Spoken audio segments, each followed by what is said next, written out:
Bible talked about, it talked about Abraham's bosom or paradise, which is in the middle of the earth.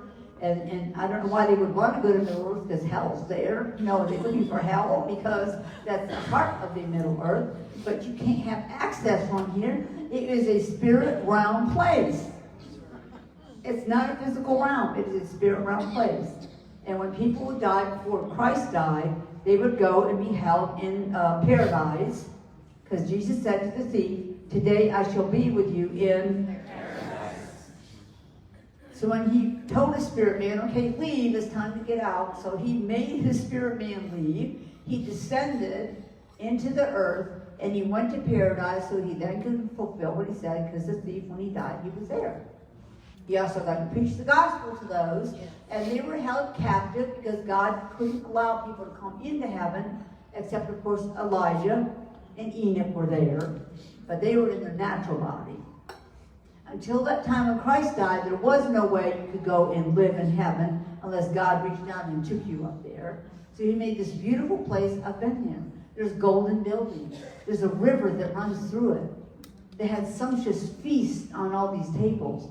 If you remember about the dream that the rich man had, remember that? He dreamed when he was in hell, and he said, "Can you let him come from Abraham's bosom? Can you let him come and bring one drop of water and put it on my tongue? Or can you send him to tell my brothers not to come to this place?" So that wasn't really just a dream, it was a vision that actually was showing you there's life in paradise, which is also Abraham's bosom. It is empty because Christ led them out of there. At one point in this whole thing, when then he went across to hell, there's a great gulf.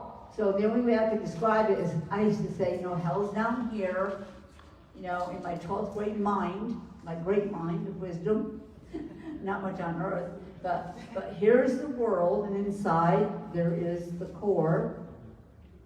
And higher up in that core would be Abraham's bosom. They could look down and they could see the gates of hell. But there was a great gulf. You had no way to pass from there to go down there. You wouldn't want to anyway, but those down there couldn't pass up to here. So the first miracle Christ actually did after he died was he himself left paradise and went over to hell himself. They didn't come drag him out of there. He shows up at the gates of hell because he has assignment for that place too. He's about to waste it on the third day. So that was actually bushwhack number 2. Bushwhack number 1 was when all the angels who also agreed to the darkness, who was going around showing off his ability to make things, and he could create music. I'm talking about Lucifer. When he went around and deceived all of heaven, and 1/3 of the angels followed him. They were really sad they did that. And then when the day came that Lucifer would step inside of God, and he would lead worship from inside of him, he would cover over the heart of God, which isn't a beating human heart, and all the worship would go into the heart of God. All the angels in the throne room would sing and worship. It would go in there. It would pass through Lucifer, who would have his hands raised to worshiping, creating music from his very being, with all these gemstones all over him, reflecting the glory of God. He was anointed to do that. He had a living creature, not one of the 4 living creatures, assigned to protect him. Not that he needed protection, but he had one assigned to be with him. And so when it was time to do worship, he had permission to step inside God.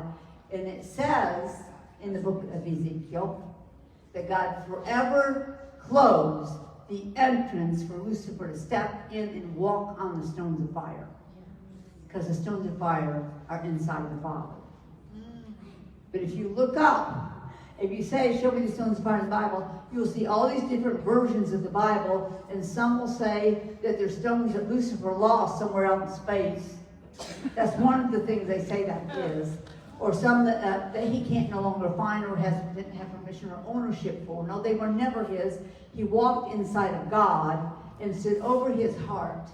And all the worship he made for the glory of God to the day he wanted to take it. He decided he wanted it, and he was going to take it. And that was when his takeover started, which God knew everything he was doing, just like he knows everything that's going on right now. Nothing is hidden from him. And the whole time, because God said nothing, Lucifer thought he was smarter than him. until the day came when he was ready to just launch his big takeover, and he couldn't step inside of him. He knew at that second, I'm busted. And all those who followed him were furious, because one by one they were kicked out of heaven on a lightning bolt. God's lightning bolts are 1,000,000 megawatts of love. He was kicked out on love and cast to the earth. He lost everything.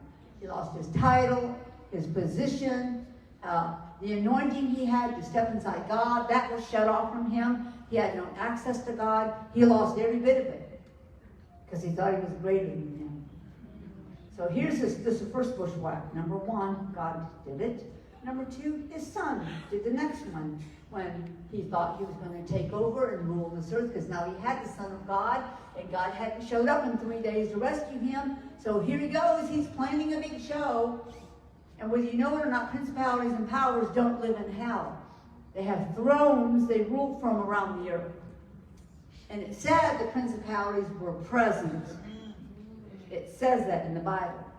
Why? Because he took several days to call them in from all their thrones. Come on in. I'm putting on the big show. This is Satan. I'm going to show who has the greatest power, because I'm stronger than God. He can't rescue his son.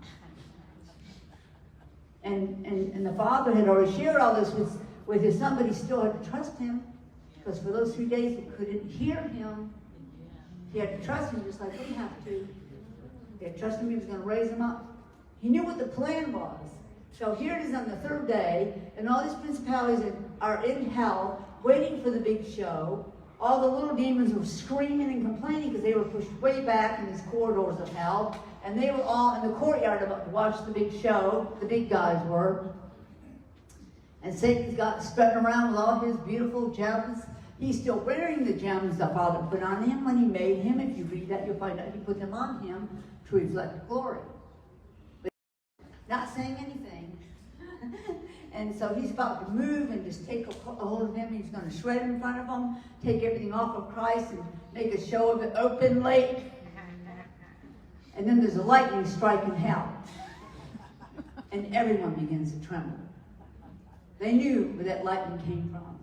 And Christ stands up, and the glory and the light of God begins to pour from every part of his being. And he goes one by one, he begins to melt the faces of the hierarchy of hell. He begins to melt the faces of the principalities and powers, and they're screaming and their faces running like wax, and they can't stop it. Those little demons who want to be down front are running as fast as they can to get to the farthest corridors of hell to get away from him. It says in the Bible that Christ spoiled principalities and powers and made a show of it openly. There you go, right there's the show. That's right. That's what he did. And they're screaming, they're trying to run, they can't see, they're running into each other. There's chaos in hell, and no one can stop it from happening. Because the Lord of glory is now putting on a show, and they couldn't stop it. And when he was done with them, he walks over to Satan and begins to beat him. Oh, he beat him. He beat him really bad. And he ripped his royal garbs off. And then he began one by one to pluck the gemstones off of his being, that he had worn them for a very long time. He took them, he had a bag. He put every one of them in a bag. He didn't leave one single gem on him. Not one. And up in heaven, they're screaming and yelling and celebrating. They are shouting and celebrating because they're watching all of this from heaven. All the hosts are, and the Father, of course, they're all watching Jesus Christ wipe up hell because he was too holy for them to hold. And it was very necessary to do that because, see, Adam gave up his rights when he decided to sin and follow, what the enemy was saying. Christ had to die, nailed sin and evil and wickedness to the cross. He did many things at one time. And then he came down and he welcomed those in Abraham's bosom, which of course would have been Joseph who raised him, right? Lazarus had been there, but he was called out of there. And they hadn't stopped talking about that happening. You got to see King David, Solomon, Moses, all of them, Adam and Eve, all of them who were being held by God in this beautiful place. It said those who come in faithful, he held them and kept them there. He preached the gospel to every one of them. Do you think they said yes? And he told them, there's going to be a show. This is how sure he was in college. There's going to be a show in hell in a couple days. Make sure you don't miss it. And in hell, Satan was saying, you all get ready. And he was yelling, there's going to be a show over here. You better not miss it. So he had cheerleaders watching from Abraham's bosom, right? Cheering and screaming and yelling, because here is the Son of God whipping up hell with their leader. He took all the gemstones. He lost the authority he thought he had over a righteous person. Christ was demonstrating you can't have a righteous person. You can't keep them in hell. They don't have the right to do that. So here he is walked as righteous man, even as the Son of God, in hell. They didn't have the right to hold him. So when the day came for the Father to act and move, which is what he's about to do, everyone knew it. And they knew from that moment on, they had done the worst possible thing they could have done. They thought it was the best plan ever, and yet their plan, say, failed. And they paid a price. They didn't know they would have to pay. Because now, those who follow Christ have the same power and authority over darkness that he did. When he was done with Satan, and he's standing there just thanking the Father, glorifying the Father, he leaves, exits hell, goes up to the grave, picks up his body, it is glorified instantly, right? And the angels get to see all this happening. The same two angels who came in the garden were with him, stayed in the tomb until he came back. Until he came back up. So they got to see him first. They're the same two who told them, why are you looking for the living among the dead? They were still there. They were also the ones who rolled the stone away from him. That was part of their reward. So God rewards those who serve him in heaven. He rewards those who serve him on earth. But you don't get any reward from the enemy. They still have not stopped talking about that in heaven or in hell. They tremble when someone uses the name of Jesus Christ. It causes pain in them. So make sure you say something to Jesus quite often. I hope you enjoyed a big picture given to you, and then they all exited and got to go up to heaven. Christ went up there, poured out his blood on the mercy seat. When he told Mary, I have to go to my Father and your Father, tell the others I'm going there. And a host came, the host of angels came, and he went back up to heaven. And I was taken up there and saw him pouring out his blood on the mercy seat. I don't have time to tell you that story. But it was powerful to see every word of evil, wickedness, sin appear on this altar. And when he poured the blood, his blood, it was like hitting heat and went sss. It didn't cover it, it annihilated it. And when that was all done, when he was done pouring that out, he was standing before his father. His father stands up and he yells, yes! And at that second, the floor opened, you see, all the way into hell, and there is Satan in the dust of hell, beaten, stripped of his garments, not one gemstone on him. And he holds his hands up and he goes, no! And I saw a clamp. And those were the bracelets that they will use when they throw him in the bottomless pit. They'll put the chain through them and throw him in a bottomless pit for 1,000 years. He has decorated them, because I've seen him since then. He decorated them to make it look like it was something he made. Because he's still full of himself.